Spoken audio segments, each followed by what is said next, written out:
Hey, good morning, Women in Ministry at the national event. It's so good to be with you today. That's a great question that's been asked, and I'll answer it in two parts. Number one, as a called leader, when should I start pursuing credentials? Well, the important word here is called. If you feel God is calling you to vocational ministry, you'd be disobedient to ignore that, right? Credentials are not for the layperson who really loves God and wants to reach for more. Credentials are not for the person who is dabbling in church work and in a year you're going to go into something else and let your credentials lapse. Credentials are for the man or woman who feels called by God to give your life to vocational or bivocational ministry. Now, often people will ask, I'm called, but why do I need credentials? Well, you know, an accountant can get a college degree in finances, but when they pass the CPA exam and they become a certified public accountant, they are saying to their colleagues and to their clients, I'm recognized among my tribe as tested and qualified.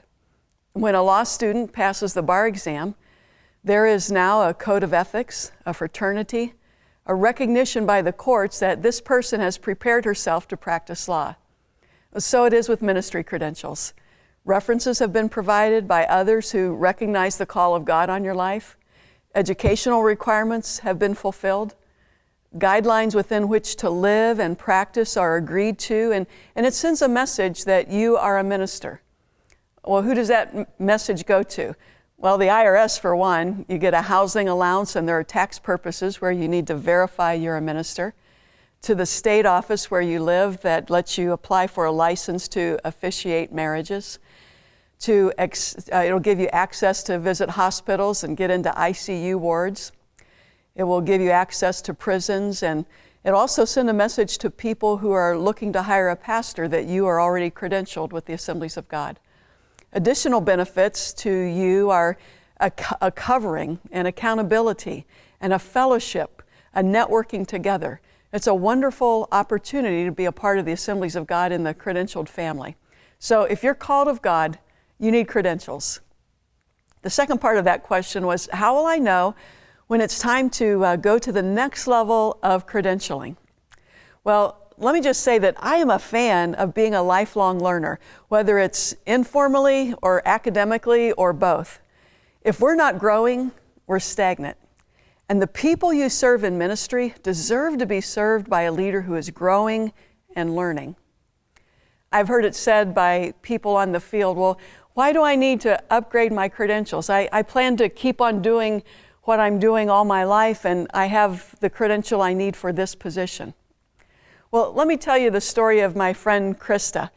Krista was appointed by our district superintendent to be on a committee, and then he realized that she was not ordained, just licensed.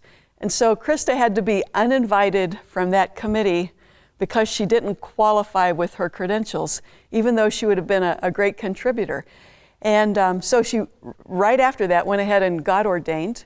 And shortly after that, Krista got elected to sit in the presbytery seat on that district level. And my own story is this. I was licensed. I was an associate pastor at a church, and I loved that role. I really never planned to do more than be an associate pastor. And my church didn't require me to be ordained. Well, district council was going to be held at my home church, so I started preparing for ordination and thought, maybe I should do this. I really think I was prompted of the Lord to do that.